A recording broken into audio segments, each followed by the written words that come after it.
Viernes 16 de abril del 2021. Del Evangelio según San Juan. En aquel tiempo Jesús se fue a la otra orilla del mar de Galilea, o lago de Tiberíades. Lo seguía mucha gente, porque habían visto las señales milagrosas que hacía curando a los enfermos. Jesús subió al monte y se sentó allí con sus discípulos. Estaba cerca la Pascua, festividad de los judíos. Viendo Jesús que mucha gente lo seguía, le dijo a Felipe: ¿Cómo compraremos pan para que coman estos? Le hizo esta pregunta para ponerlo a prueba, pues él bien sabía lo que iba a hacer. Felipe le respondió: Ni 200 denarios de pan bastarían para que a cada uno le tocara un pedazo de pan.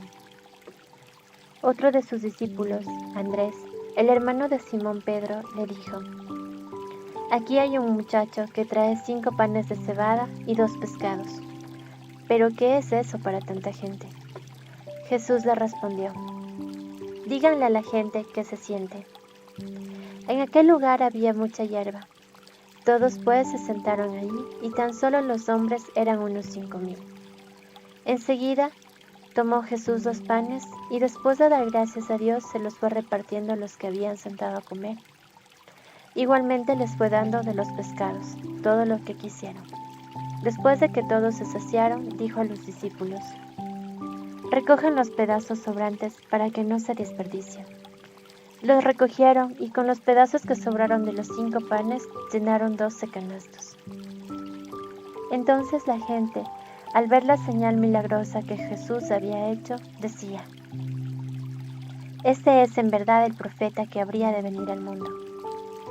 Pero Jesús, sabiendo que iban a llevárselo para proclamarlo rey, se retiró de nuevo a la montaña, él solo. Palabra del Señor.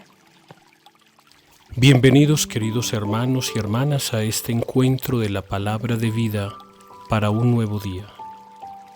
El Evangelio de hoy está tomado según San Juan capítulo 6, versículos 1 al 15.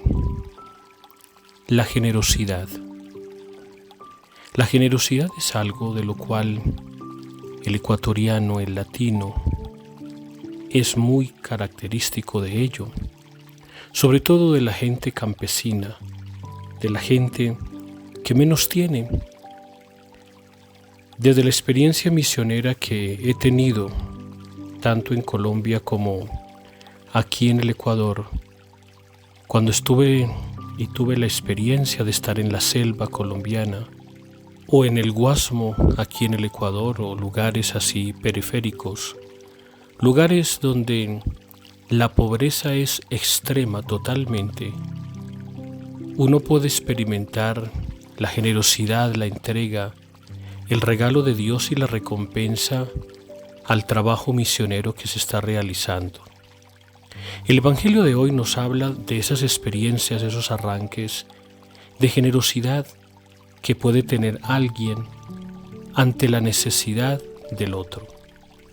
Este domingo pasado no olvidemos que celebrábamos nosotros el Domingo de la Misericordia y meditábamos un poco cómo la misericordia es sentir compasión con el otro y no dar tanto de lo que a mí me sobra, sino lo que a mí me falta, pero es una compasión mezclada con el amor.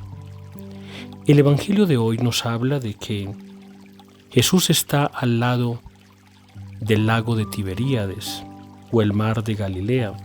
Lo seguía una cantidad de personas.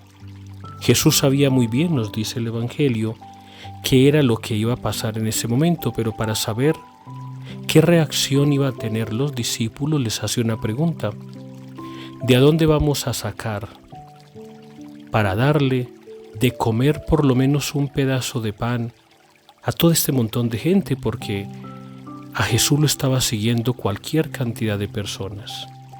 Felipe, que es uno de los 12, le manifiesta y le dice: pero ¿cuánta plata nosotros necesitaríamos por lo menos para darle un pedacito de pan? Andrés, el hermano de Simón Pedro, le dijo: mira, aquí hay un muchacho, tiene 5 panes y 2 pescados, Pero, ¿qué es esto para toda la cantidad de personas que nos está siguiendo, que están en este momento? El Evangelio habla de que es un muchacho, no habla de su edad. Sabemos que por naturaleza los muchachos, los jóvenes, son bastante comelones. ¿Qué harías tú ante esa necesidad? ¿Qué haríamos cualquiera de nosotros ante esta circunstancia? Yo me coloco en el momento que está ocurriendo todo esto. Yo me coloco también en el puesto del muchacho. Yo me atajo mis 5 panes, mis 2 pescados. A fin y al cabo la vigilia va a ser bastante larga, pues es fácil más bien yo guardármelo en mi bolsa, ir comiendo de a poquito, haciéndome el que conmigo no es y por lo menos tengo mi comida asegurada. La generosidad es dar aquello, no simplemente lo que a mí me sobra, sino también lo que a mí me falta. Y eso es lo que caracteriza a este muchacho, que a él no le importa quedarse sin nada con tal de entregar lo que tiene para que los demás puedan comer. Estamos pasando por situaciones muy difíciles y esta pandemia ha hecho que mucha gente pierda el trabajo, ha hecho que muchas personas no tengan incluso qué comer. Yo quisiera preguntarte a ti, ¿cómo está tu generosidad? Desde tu pobreza, desde la necesidad que tú mismo puedas estar experimentando, ¿qué tan generoso has sido ante las necesidades de los demás? Este joven nos enseña que la generosidad parte de la necesidad que cada uno puede experimentar. Indudablemente Jesús hace el milagro y hace luego que ese pan y ese pescado se multipliquen y todos puedan comer. Pero nace de una generosidad de alguien que siente como necesidad de todos su propia necesidad. Ojalá que tú y yo también aprendamos de eso, de ser personas generosas ante la necesidad del otro. Y recuerda, la generosidad no es dar lo que te sobra. Quizás aquella comida que tienes en la refrigeradora, que ya está mala, darlo a los pobres. Quizás aquella ropa que ya nadie se coloca, que ya está mohosa, que incluso ya apesta o que sencillamente pasó de moda, eso damos para los pobres. No es dar lo que te sobra, como aquellas moneditas de poco valor que das al paso cuando alguien te lo pide. La generosidad de aquel joven nos enseña que aunque se quede sin nada, lo más importante es compartir lo que se tiene. Que el Señor te regale la gracia a ti y a mí y a todos, ser generosos. Que el Señor te bendiga y te guarde en el nombre del Padre y del Hijo y del Espíritu Santo. Amén.